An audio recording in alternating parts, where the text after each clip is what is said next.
ketemu lagi di Offside Duo bareng Ko Panji dan juga ada Coach Justin, di mana weekend kemarin anjing nih gue dibeliin baju sama Coach oleh-oleh pertanda MU bakal dibantai. Ternyata dia bawa hadiah buat gua, tapi dia juga dapat hadiah, yaitu MU lucu terus.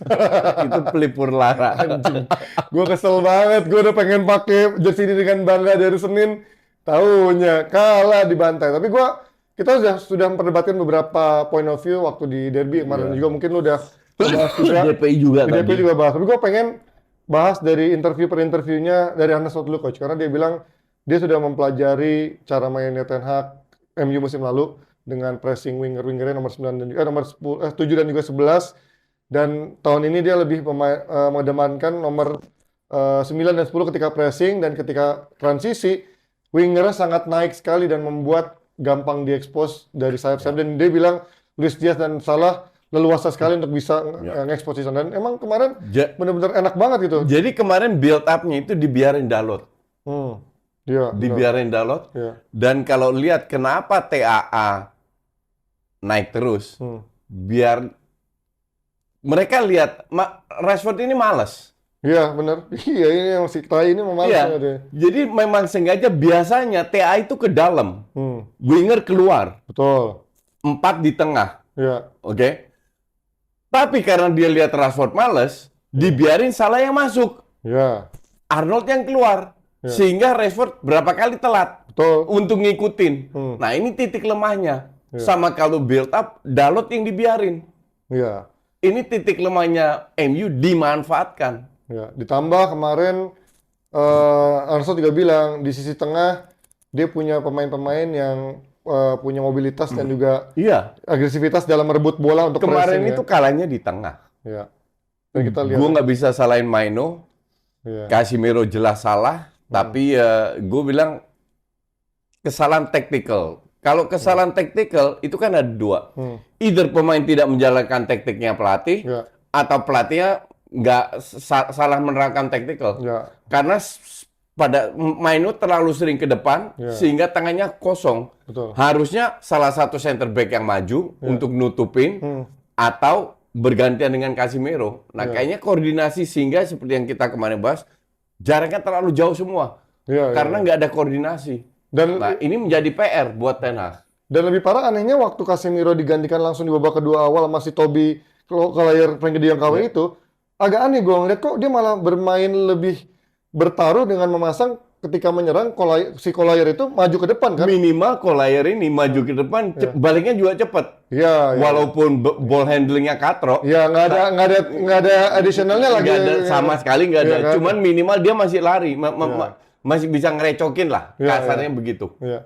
Tapi ya ini salah, pemain depannya nggak bisa cetak gol, nggak kompak, pemain belakangnya kurang mendukung lini tengahnya nggak ada koordinasi, Ten Hag salah, tidak membuat perubahan taktikal, dan kalau gue bilang kalau secara lihat lebih dalam lagi, ya Ineos juga salah, nggak merombak timnya. Dan gue apresiasi sih buat bagaimana Slot bisa langsung menemukan kenyamanan dalam bermain, menemukan Gravenberch dan juga si McAllister nggak begitu kelihatan, tapi dia Gravenberch itu emang begitu. Iya. Emang ini pemain bagus, udah berkali-kali, cuman nggak diberi kesempatan sama Klopp. Sebenarnya tahun lalu ada, cuman mungkin sistemnya juga berbeda, Coach. Klopp lebih percaya Endo Ya. daripada Gravenberch. Karena ketika diturunkan, Gravenberch beberapa kali nggak bisa langsung bagus, bahkan Curtis Jones ada di Karena sedikit level posisinya nggak seperti DM ngatur, menstabilkan, dan zaman Klopp tengahnya nggak sekompak sekarang. Betul. Sehingga dia mungkin berapa kali tenggelam di tengah. Dan ketika zaman Klopp, McAllister dikasih kebebasan untuk maju lebih ke depan. Iya. Kalau kemarin era Slot, menurut gua McAllister benar stay, menjaga balancing di tengah gitu kan. Jadi benar-benar ini pemain kayak nggak begitu kelihatan gitu. Karena TAA yang come up. Betul. Kalau TAA ke tengah, McAllister yang ke depan. Ya. Tapi gue juga sedikit pengen membahas, discuss tentang premis bahwa Arne Slot enak karena dia ditinggalkan oleh tim warisan Klopp gitu. Tapi menurut gue nggak segampang itu sih, Coach. Karena Nggak segampang itu, tapi ada plus poinnya. Ya, ada plus poinnya. Cuman banyak juga kita lihat dulu era Madrid, pascanya Raul, Morientes, dan Vicente Del Bosque dan lain-lain, kan kita tahu ada era kegelapannya di mana dari era siapa tuh yang pelatih Luxemburgo, Ben Schuster dicoba Iya. di sana. Nggak ada yang sukses Nggak ada sampai yang pelatih sukses. dari asistennya Sampai MU. Mourinho yang datang. Kalau MU, kalau Mourinho masih ada suksesnya lah. Iya, iya. Kalau yang 3 pelatih 4 pelatih itu kan Nggak Carlos ada. Queiroz gitu. Iya. Kayak menjadi sampah yang menurut gua kok pelatih Bahkan sekelas mereka nggak Lopetegui. Iya kan? Nah, menurut Iya. gua Benitez juga pernah Iya, kan. Dan menurut iya. gua nggak segampang itu lo mengambil alih nahkoda Memang, pelatih yang betul. memang pemainnya bintang semua Iya. dan pernah menjadi juara langsung bisa otomatis Iya. juara gitu kan. Nah, inilah pelatih itu kan ada faktor teknis, non teknis. Pelatih yang lu sebut tadi tidak menguasai non teknis. Iya. Non teknis dikuasai oleh Mourinho, Ancelotti. Iya, Tapi iya. mereka kurang menguasai teknis. Oke. Sehingga, nah kalau gue lihat Slot dengan kualitasnya bagus, tapi nggak wah-wah amat. Iya, iya, iya. Iya kan? Oke. Yang kita tunggu adalah apakah apakah pemain tengah ini bisa konsisten? Iya. Karena nyawanya Liverpool di bawah Slot itu di lini tengah. Sementara kita tahu bahwa McAllister sama Szoboszlai, Iya. Szoboszlai kemarin main keren loh. Main keren. Iya. Terlepas mungkin decision making finishingnya jelek ya. Ya, Tapi untuk di luar itu dia keren sih. dia kontribusinya keren. Keren ya. Apakah mereka bisa konsisten? Tapi kalau nggak ada backupnya cuma Harvey Elliott Iya. sama Gakpo Oke. Di mana nih? di lini tengah. Kan ada Curtis Jones juga kalau sembuh cedera. Buat gantiin Kevin Berak Aduh, maksudnya. Curtis Jones. Tapi maksudnya tahun lalu lumayan lah Iya, dia ya kan. iya, Untuk bisa kategori lumayan batas 6. aman ya. 6. Enggak. 7 lah. Enggak, 6 6. lu gila lu. 6. Ya oke. Apakah 3 pemain cadangan ini cukup memadai untuk bisa perform terus? Ini masih jadi tanda tanya. Gue sih belum yakin. Ya oke. Karena sistemnya Klopp ini benar-benar Slot ini benar-benar fokusnya ke lini tengah. Ya. Sehingga sampingnya, sayapnya itu bisa jadi variatif. Bisa salah keluar, salah ke dalam, main 4 back, overlapping, atau ngerti nggak? Ya. Tapi fokus pegang bola di tengah itu penting. Gue nggak tahu ball position kemarin berapa? Kayaknya 50-50 ya? hampir imbang deh kayaknya Ya, kalau hampir dari imbang, ball ya, position ya. Karena kan terakhir juga Kalau dibilang MU main jelek, setengah jam pertama, MU main bagus. mencoba Cuman ya. finishingnya jelek. Tapi gue ngeliatnya lebih ke bagusnya ke bagaimana mereka bisa meladeni intensitasnya doang Iya, ya coach ya. iya. Tapi kalau dari sisi Intensitas juga melakukan counter, Iya. masuk ke kotak penalti terus. Iya, Cuman di berantakan. situ berantakan. Nggak bisa salahin juga. Siriknya pertama kali jadi starter. ya, berantakan banget. Dan ya. ini pemain kan jam terbangnya masih cetek juga. Ya. Jadi nggak bisa butuh waktu lagi untuk 3 Jauh. pemain. Cuman gua harap next time-nya ya Rashford diganti. Ya, dan kalau gue sih melihat kemarin Sama Diallo gue rasa layak diberi starter. kesempatan untuk jadi starter. Like starter. Tapi gue melihat ini udah bukan lagi, nggak tahu ya, kalau lawan tim kecil mungkin akan berbeda gitu. Iya. Tapi kita kan tahu di pertandingan sebelumnya juga lawan Brighton dia kalah. Tapi menurut gue, Lawan Brighton kayak lebih kurang beruntung kalahnya. Iya, tapi- Golnya yang offside, kalau gol itu terjadi kan udah menang, udah case close. Terus Enggak di dong. menit-menit ya terakhir, kan kebobolan juga terakhir sama si iya terakhir kan harusnya enggak. Kalau lu cerita Gol yang soal gol itu tidak dianulir, mereka parkir bis, mereka cerita. bertahan.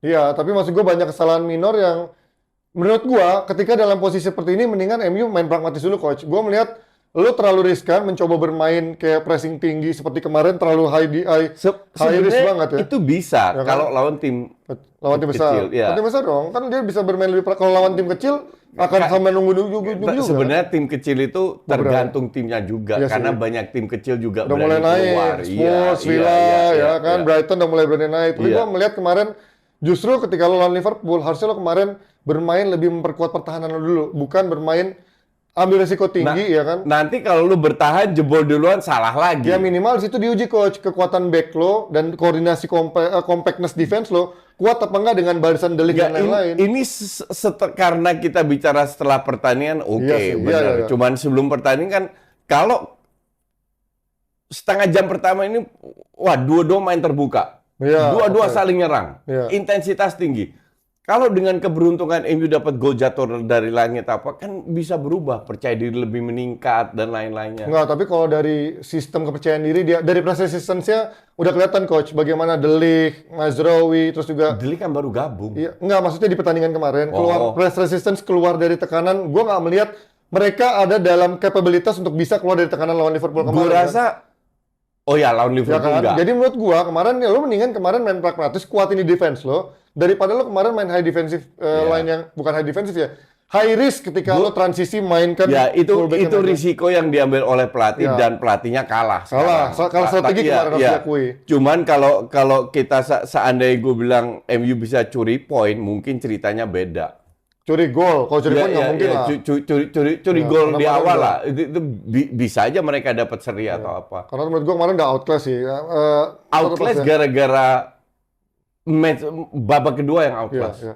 Jadi kalau orang mungkin oke Casemiro main jelek, tapi menurut gue Casemiro main jelek itu karena juga pressingnya Liverpool yang kemarin menurut gue gila, seagresif itu, gerilya itu yang sangat menurut gue membuat main MU cukup kaget. Tapi gue bilang Casemiro salah jelas. Cuman di luar dua kesalahan dia main nggak jelek-jelek amat. Tapi juga nggak bagus. Nggak bagus. Ada kontribusi. Dia tuh berapa kali dukung belakang. Iya. Gue lihat koordinasi sama Maino ini hilang. Iya. Dan ya itu ditambah terlalu riskannya fullback mereka ketika mulai transisi counter attack langsung hilang gitu. Jadi ketika ada kesalahan nggak ada yang bisa mengcover tuh. Transisinya kalah agresif. Iya. Itu pasti. Dan jeleknya MU adalah ketika ada satu pemain melakukan blunder, nggak ada pemain lain yang atau secara unity, secara organisasi tim nggak bisa langsung mengcover. Lo lihat beberapa kali pemain Liverpool ketika ada satu yang melakukan kesalahan, mereka bisa langsung menutup dengan cepat. Intensitas itu kalah. Nah itu. Betul. Disorganisasinya masih masih disorganisasi lah. Transisinya masih kurang kalah cepat. Masih berantakan. Nah, gue pengen komentarin soal interviewnya Ten Hag. Gue nggak pengen lagi ngomongin soal masa depan, ngomongin soal permainan, tapi kepada interview Ten Hag yang ditanya soal reporter tuh yang dia menjawab dengan lo kalah segala macam. Dia bilang, tapi kita di Inggris nomor 2 setelah City major trophy. Gue rasa dia frustrasi. Ya kan, gue udah melihat berapa kali interview Ten Hag tuh blunder coach menurut gue. Ini pelatih yang secara oke, di ruang dia itu pengen meng-cut. Gue itu sebagai mantan pelatih, gue pernah dibantai juga kayak lawan Thailand atau apa. Gue udah malas interview. Gue udah bete, ngerti nggak? Apalagi pemain lu main jelek, nggak jalanin instruksi lu, gue udah bete. Jadi karena dia sering mengalami itu, lama-lama kesel juga. Udahlah, jangan yang aneh-aneh lah. Kasarnya begitulah. Tapi ini menunjukkan bahwa dia juga frustrasi. Ya. Dia itu sampai sekarang nggak bisa pegang ruang ganti, itu bedanya. Setuju gue. Slot sangat bisa pegang ruang ganti. Dan gue berapa kali ngelihat bagaimana ketika MU menang, dia mengangkat-ngangkat banget seolah everything is okay. Padahal menurut gue itu baru 1-2 kemenangan yang belum konsisten. Dan everything nggak oke. Iya, everything nggak oke. Itu baru just 1-2 games yang lo menangkan dan belum secara pattern dijalankan kemenangannya. Jadi ya gue merasa beberapa kali interview Ten Hag tuh menurut gue blunder yang gampang banget buat dibully. Ini orang gimana sih lo nggak melihat? Kesannya tuh dia kayak kita ngeliat dunia TikTok sekarang, coach. Kita buka TikTok, kok universe-nya berbeda gitu. Padahal kalau penonton lihat, kita lihat tuh kayaknya hancur gitu kan sebenarnya dari skemanya belum jalan, internalnya kayak belum nyatu sama si tapi kalau itu terjadi kan lu nggak buka aib keluarga lu lah kasarnya. Tapi kan ada some coach atau some managers yang berani, lumayan sarkas dan juga berani gitu kan. Dan menurut gua Ten Hag kadang-kadang berani untuk some point of view seperti Sancho dan Ronaldo gitu. Tapi untuk some point of view, menurut gua dia pengecut untuk bilang, gua punya masalah di sini, ada pemain toksik di sini gitu. Itulah yang gue bilang, harusnya Ineos dukung dia full. Dan gue tidak lihat Ineos dukung dia tapi full. udah dikasih banyak, coach. Maksudnya Betul, yang harus disapu bersih lebih banyak lagi. Dan nggak laku-laku. Nah, kalau ini gue kemarin di derby sedikit nggak setuju. Karena menurut gue ketika dia emang pengen buang toxic yang memang di pointing fingers, ya lo harusnya nunjuk emang, atau bukan nunjuk, lo nggak perlu bilang di presscon, langsung aja asingin yang kemarin gue bilang itu, contohnya kayak nggak segampang itu. Lah kan tapi Chilwell, Sterling langsung diperlakukan seperti itu, coach. Ozil, Aubameyang. Itu dia karena mereka dapat dukungan. Gue nggak tahu sebesar apa. Lu masih inget Ineos cari pelatih yang ganti dan akhirnya nggak dapet dana. Itu kan menunjukkan bahwa lu nggak dukung sepenuhnya. Ya tapi kan itu di musim keduanya. Maksud gua musim pertama pun kalau emang lu udah tahu. Ineos baru-baru lo gabung. Oh iya ya, maksud gua sebagai pelatih kan Ten Hag udah di musim ketiga nih. Iya. Kan minimal dia tahun pertama dia udah tahu nih siapa sih pemain yang sebenarnya dibilang toksik selama ini. Sebenarnya kalau gue bilang kalau dia full didukung itu akan dibersihin kayak Chelsea itu. Ya. Gue melihat dia nggak didukung sepenuhnya sama Ineos. Kalau gua nggak melihat itu ya, gue belum melihat itu. Justru gue melihat ini ada faktor itu yang kemarin gue bilang di derby juga. Compromise dari Ten Hag yang menurut gua dia mungkin ada versi lunaknya dulu, ada dari dia gue pengen lihat nih seberapa besar mungkin Rashford bisa nggak lebih berkembang, gue kasih kesempatan. Bruno masih bisa nggak berkembang, gua kasih kesempatan Enggak, dan dua main-main. pemain itu kalau gue jadi dia gue singkirkan. Tapi lu mau pasang siapa sekarang? Ya, udah emang nggak ada pilihan Nggak ada sekarang. pilihan. Menurut gue memang yang pilihan satu-satunya adalah either ya Ten Hag yang memang menurut gue udah nggak bisa dikasih kesempatan, atau ya lo kasih kesempatan Ten Hag sampai habis untuk lihat ketika pemain-pemain yang datangkan setengahnya dari Belanda ini bisa nggak akhirnya ngejel sama dia sampai akhir musim, Iya. atau ya pilihan terakhir, ya udah lo akhirnya potong satu generasi sampai lo lihat nih benar nggak selama ini ada pemain toksik di sana, Iya. dan akhirnya Ten Hag bisa memulai dari baru lagi, tapi ya itu butuh waktu yang sangat lama. Tahun lalu kan gue ini 75% harus dibuang. Yang dibuang sekarang siapa sih? Ya, baru 3 orang 4 orang kan dari Exactly. kan Sancho, Iya McTominay. makanya Lindelof aja masih Lindelof masih berkeliaran. Iya, iya, iya. Dalot masih berkeliaran. Maguire masih Saka berkeliaran. udah dibuang. Terus iya kan? Christensen, Eriksen Eriksen masih masih ada. Masih banyak yang harus dibuang. Rashford pun harusnya dibuang. Iya, iya. Ya, kita lihatlah nanti seperti apa, dan juga kabar terbaru.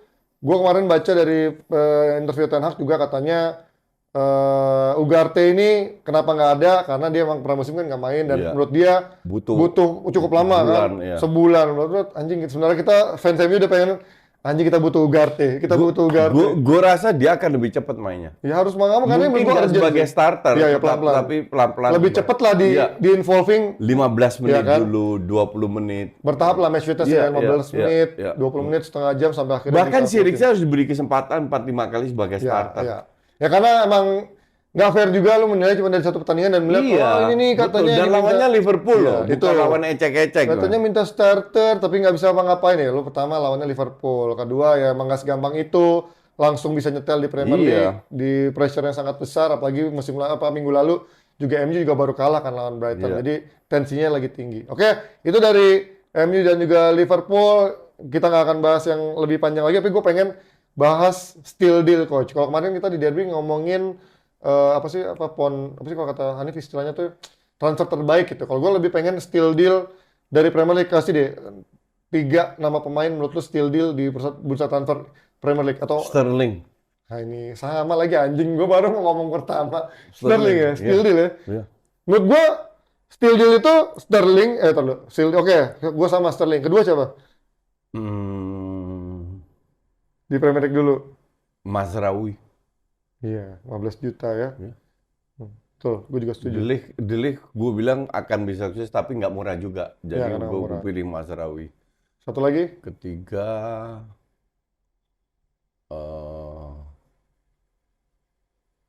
ya gue sih suka pemain ini ya, tapi itu Joao Felix. oh, oke, lo masih Ya, mengharap ini ya pemain sama. luar biasa bakatnya, cuma Iya, dia attitude-nya. Dia gue rasa dia harus menunjukkan sekarang bahwa dia benar-benar layak main di klub besar. Ya.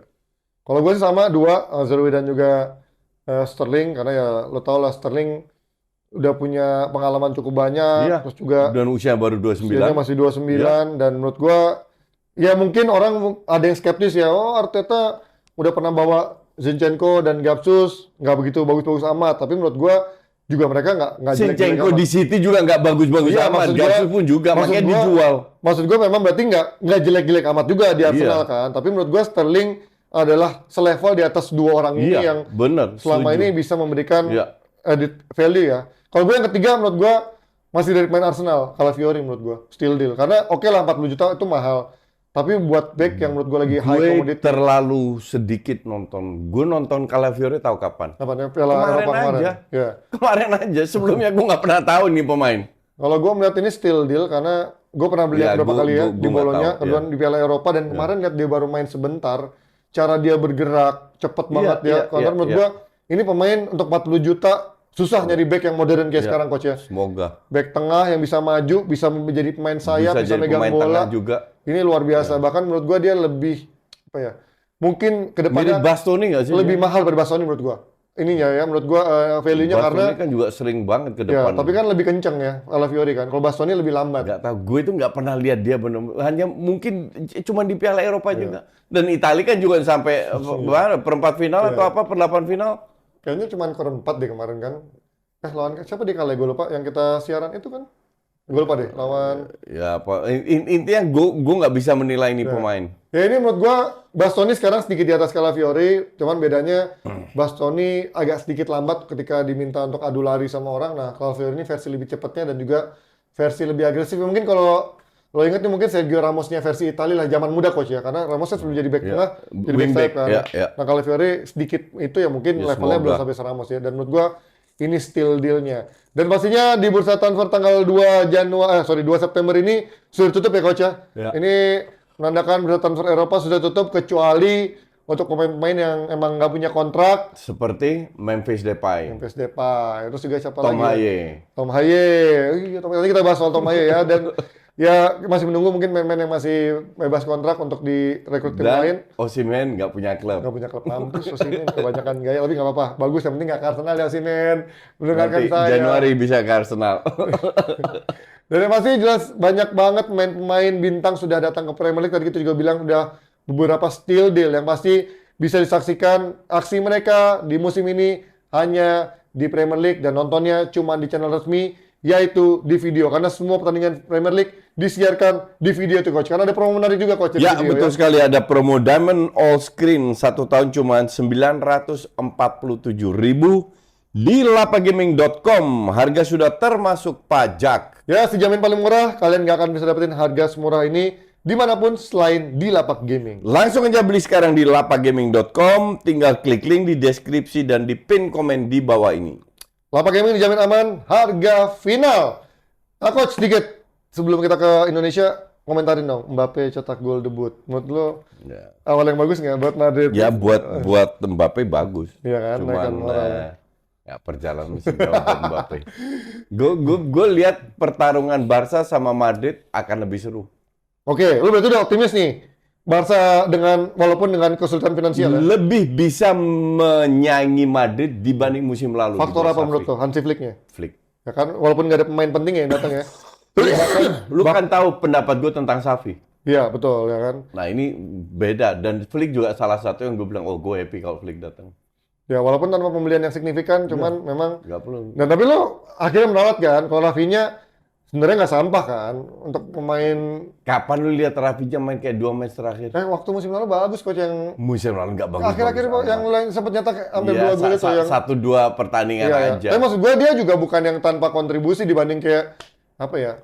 Ferran Torres gitu yang lebih in out ya. Dia benar-benar cuma kayak super sub menurut gue, bukan yang pemain kontribusi penting. Tapi tahun lalu itu dia lebih nyaman karena tahun lalu banyak cedera. Sering ke tengah dia tuh kan. main di tengah. Kan belakang striker. Dan kan. dia lebih bagus main di belakang striker. Nah itu yang gue ingat pertandingan apa dia bombardir ya kan cuman sekarang kan ada Olmo. Tapi dia sering masuk jadi wing itu cuman untuk Balde. Dia lebih masuk ke dalam sama Olmo. Dan penantian cukup panjang diberikan oleh Barca setelah 2 pertandingan sebelumnya tanpa Olmo. Dia tambal sulam, lepas-lepasin sana-sini, bahkan tidak meregister ada beberapa pemain lainnya. Akhirnya Olmo masuk langsung cetak gol coach. Gimana? Lo akhirnya juga merubah pandangan lo soal Olmo yang akhirnya bisa buat Barca. Kan gue yakin dari awal Olmo cocok. Berapa tahun gue lihat ya semoga dia konsisten. Ini yang gue takutin karena gue terlalu sering lihat Olmo main katro. Iya sih, memang di Leipzig juga memang berapa kali nggak konsisten. Iya, di Leipzig maupun di timnas loh. Gue lihat ini pemain kayak apa nih. Nah, cuman kita lihat semoga konsisten. Maka dari itu nggak usah terlalu happy lah dengan 7-0. Ini cuma 3 poin. Ya, tapi ini angin segar lah. Yang penting permainan udah bagus, intensitas tinggi, pemain muda-mudanya perform, jadi prospeknya cukup positif lah. Dan masih banyak pemain cedera ini kan. Dan masih banyak cedera. Gue lebih positif dengan sekarang daripada di bawah Xavi. Jadi Barca akan lebih bisa bersaing, belum tentu juara, tapi lebih bersaing dengan Madrid yang diisi dengan banyak pemain bintang. Yang menarik apalagi Lamine Yamal juga sudah terlibat hampir setiap pertandingan, memberikan assist juga. Jadi ini pemain makin mateng juga ya, semoga nggak sampai cedera panjang ya. Jadi biar enak nih itu cedera panjang itu yang susah. Barca dan juga Madrid, dan gue juga jadi semangat nih ngeliat coach akhirnya semangat lagi.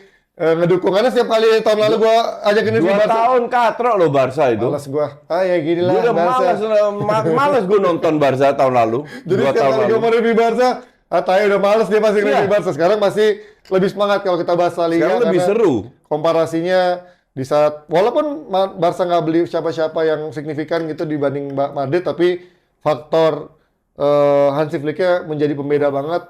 Terlepas orang mungkin bilang Hansi Flick kan gagal kemarin di Jerman, tapi ternyata Dia Gagal di Jerman, berhasil di Munchen gimana?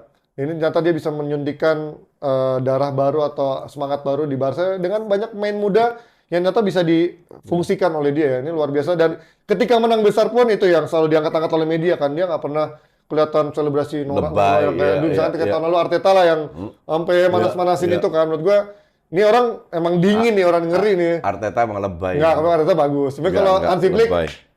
karakter pelatih yang gue suka nih kayak gini, nggak terlalu heboh berlebihan tapi udah by result aja ya. Oke, kita dari La Liga dan juga Inggris, gue nggak pengen bahas Serie A karena yes, Inter ada di peringkat atas, Juve kemarin ketahan sama Roma. Mampus kan lu nonton nggak? Untung gue nggak nonton sampai Gue habis. nonton 10 menit. Gue babak doang usuk kelar dah karena 0-0 lawan Roma, Juve. Mainnya juga jelek. Apa yang dilebay-lebayin sih? Tapi Itu mungkin cuman fansnya Juve yang Hanif kan kemarin. Hanif doang. Yang penting ketahan, jadi Inter setelah kemarin juga membantai Atlanta karena Atlanta selalu easy buat Inter. Gue nggak ngerti kenapa Atlanta kemarin di Europa League begitu jago ataupun di Nggak, Champions tahun League. ini jelek banget. Tahun lalu juga dibantai kok sama Inter. Jadi memang Oh iya. kayaknya Gasperini tuh gampang banget diekspos sama Inter. Walaupun kalau lihat gol-golnya Inter itu gol-gol yang Dia seharusnya terlalu berani mainnya dengan kualitas pemain kayak gitu. Jelek loh. dan sebenarnya kualitas backnya itu jelek coach. Kalau lagi nggak Depan juga jelek. iya ya. Tapi kalau lagi nggak form of the day-nya lagi compact ngejaga defense ya, itu secara kualitas individual jelek. Makanya Atlanta gampang banget kemarin diekspos sama Inter dibantai 4-0. Oke, kita pindah menuju ke hari Kamis. Kamis ya? Kamis dan Jumat. Kamis Jumat dini hari. Jumat dini hari. Kita akan ada reflection juga di derby mulai jam 11 malam, kick off jam 1. Akan ada Indonesia, tapi masalahnya nggak ada Hubner, nggak ada siapa? Satu lagi? Ahmad. Amat. Sementara Nggak ada Elkan. Bagot juga nggak dipanggil. Dan Tapi kita punya Rizky Ridho. nah itu bagus. Tapi itu bagus ya. Itu bagus. Tapi pertanyaan gue coach, ada beberapa pemain yang belum mendapatkan klub ya kayak Tom Haye. Menurut lo ini menjadi kabar buruk nggak sih ketika atau memang bagus justru dia bisa berlatih biasa aja tanpa ada resiko cedera. Pasti dia latihan Tapi match sendiri. fitness ngaruh nggak sih untuk di level kompetisi gitu? Kalau di liga ngaruh. Cuman ini kan levelnya masih di bawah itu. Tapi Arab Saudi kan levelnya Enggak dunia, lah. coach. Apaan? Roberto Itu- Mancini. Lu tahu kalau mereka nggak bisa ditahan seri sama Thailand. Iya juga sih. Iya kemarin Jadi ya. Mancini pelatih bagus. Iya. Cuman kembali lagi kualitasnya. Itu yang gue sebut pemain Indonesia jangan takut ketemu gedong, gede dongo. Anjir, tiba-tiba nanti dibantai, tapi ya Nggak dibantai sih enggak. Gue sih cukup optimis kita bisa memberi perlawanan. ya kalau Thailand bisa kenapa kita enggak gitu kan. Iya. Tapi ya gua pengennya sih semuanya tetap dalam stay fit karena kemarin tidak adanya Hubner tuh menurut gua ngaruh ya. Dan menurut lo ntar backnya siapa nih dengan ini? Apakah Chon akan di belakang atau Calvin Verdong yang di sana? Verdong kayak di sayap. Sayap ya. Ya. Berarti akan tetap 3 back. Ya. Choaon, Rizky Izes, Ridho, Izes. sama Dan Izes Rizky kemarin Ridho di keren kanan. lagi menurut gue. Izes main di Serie A. Walaupun, gue belum lihat yang minggu ini. Cuman minggu lalu, walaupun kalah ya. Serie A apa kalah? Tuh, dia kalah. Dia sempat ada clearance yang sangat penting banget di depan gawang. Dan yang bego emang temen-temennya yang di kebobolan itu bukan dia. Jadi, wah keren sih untuk seorang Jay Izes ada di Serie A. Mainnya juga cukup stabil. Dan yang memang timnya. starter. Ya. Iya.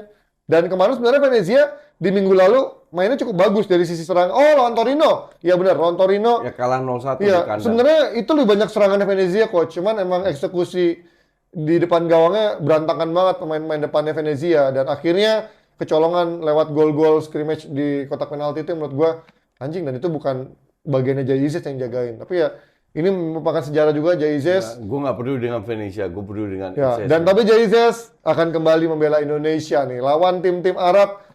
Kira-kira apakah dia yang akan menjadi faktor kunci menghadapi tinggi badan main Arab itu? Ya penting, cuman itulah kenapa gue pengen Elkan dipanggil karena tinggi badannya itu sangat berpengaruh, terutama dengan bola-bola atas. Tapi sekali lagi gue tetap percaya dengan Sintayong punya sistem yang bisa membuat kita memberi perlawanan. Ya. Cuman yang bikin gue ngeri ya bola-bola atas. Dan belum ada Martin Paes ya besok Ya. ya? Karena baru bisa dilawan Lawan Australia itu ya. Karena Calvin Verdong juga kecil, Iya. Choaon juga nggak tinggi-tinggi amat, Sandy Walsh ya oke lumayan lah. Ya. Sandy Walsh sama Nathan itu kan selevel bisa level pemain Saudi lah tingginya. Iya, Juga ya, nggak 80 tinggi-tinggi lah ya amat paling, juga. Ya. 78, 80. Tinggal kita efektif atau enggak. Ya. Nah, justru Nah. yang gue pertanyakan ya si strike ini. Nah, itu. Untuk gue strike itu terlalu muda, terlalu jam terbang, terlalu cetek. Bukan salah dia, Ya, ya. tapi kita butuh striker yang benar. Ya memang nggak ada, mau gimana lagi. Kemarin panggil lagi Sananta sama Dimas Derajat kan. Menurut lo Iya. mungkin nggak nomor 9 ada di sana atau emang tetap strike lagi? Gue mending jangan strike. Oke. Tapi kemungkinan besar striker main. Tapi gue mending salah satu lah Dimas Derajat atau Sananta yang main sebagai striker. Bukan Hoki Caraka. Hoki nanti bisa sebagai Bisa super juga. sub, kenapa enggak? Dia butuh jam terbang juga. Kalau ngelihat dari opsi yang ada, menurut lo si Jens Slaven ini bisa nggak coach dalam waktu dekat untuk nembus ke tim senior? Masih jauh secara fisik atau secara skill ya? Fisik dan pengalaman. Iya, kan, Dan masih muda jangan dikasih beban berlebihan juga. Jens Slaven butuh waktu. Ya. Dia fokus ke U20 dulu lah. Iya sih, benar ya. Iya. Jadi bebannya juga jangan terlalu beban. Karena memang menurut gua dia punya material Karena untuk kita menjadi. butuh dia jangka panjang. Iya, iya, iya. Jadi jangan sekarang, pelan-pelan aja. Tapi gue suka Jens Slaven ini untuk masa depan karena Iya. attitude-nya pertama Mungkin 1 tahun lagi bisa masuk. 1-2 tahun lah. cukup tajam, terus striker modern yang mau ngejar ke sana kemari, Iya, iya. nggak terlalu egois juga di depan gawang. Iya. Jadi ya memang semoga perkembangannya nggak rusak ya di tengah jalan Iya, dan bisa iya, menjadi iya. matang untuk menembus tim senior karena menurut gua tim senior kita masih mencari nih yang memang goal Iya, getter di memang depannya. nggak ada, mau gimana lagi. Terus tandemnya siapa? Di kiri kanan Marcelino, Witan atau Marcelino di belakang striker kan. ya Tom Haye sama Ivar di tengah. Maya Ivar. Depannya Marcelino, Satu lagi siapa? kirinya Ragnar. Oh iya, ada Ragnar yang baru kemarin Iya. gabung Dender ya? I- Iya. Dender. Yang punyanya si Iya, Siartoris iya, kan, iya. ya kan? Itu gimana? Lo melihat Ya oke, selama main di papan atas oke. ya kan dia aja. lumayan ada Ya, di mau Liga dia atas mau- Belgia ya. Ya mau dia mau degradasi atau enggak, pokoknya Penting main tiap terus. minggu lu lawan tim yang canggih. Ya, di level Eropa Ya, dengan di fisikal yang kanan beda. baru Witan. Ya, ya. Oke. Oke, itu dia prediksi coach. Bisa menang atau yang penting Bisa seri aja udah kenapa? cukup buat lo? Seri gue happy. Ya. Tapi apalagi kalau menang. Menang mah udah Iya. bukan happy lagi. Dan kalau kalah pun jangan terlalu banyak lah. Iya, ya, benar. Karena pada akhirnya jumlah gol itu juga Hernando menentukan. sekarang punya peran penting. Dia harus menunjukkan bahwa dia bisa bersaing dengan Martin Paes. Ya. Dan gue sempat lihat kemarin di minggu lalu apa dia melakukan blunder yang cukup fatal yang sempat Iya. membuat jadi bully ya. Ya. Netizen online termasuk juga akun-akun memes yang akhirnya membandingkan dia dengan kiper-kiper lainnya yang mungkin di Liga 1 katanya ada yang juga lebih nggak kalah bagusnya dibandingkan Hernando katanya. Tapi kenapa Hernando? Ya, tapi bisa itu kan tapi menurut gua, ya itu lagi pilihan pelatih dan sejauh ini Iya. Hernando sih bagus-bagus aja dan udah berjuang fight abis-abisan Iya, menunjukkan iya, di timnas dia tampil maksimal, Ya, nggak menunjukkan blunder yang fatal gitu kan. betul. Dan ya semoga dengan ada Martin Paes dia juga semakin terangkat motivasinya, belajar lebih banyak dari sisi experience-nya Martin Paes dan juga sehingga levelnya bisa semakin dekat juga Martin Paes. Jadi kompetisinya berjalan dengan imbang lah di sana ya. Oke, itu dia review kita dari episode 2 hari Selasa. Kita akan ketemu lagi dari Kamis untuk membahas juga hasil dari pertandingan Indonesia dan pastinya untuk pertandingan-pertandingan lainnya. Sampai ketemu.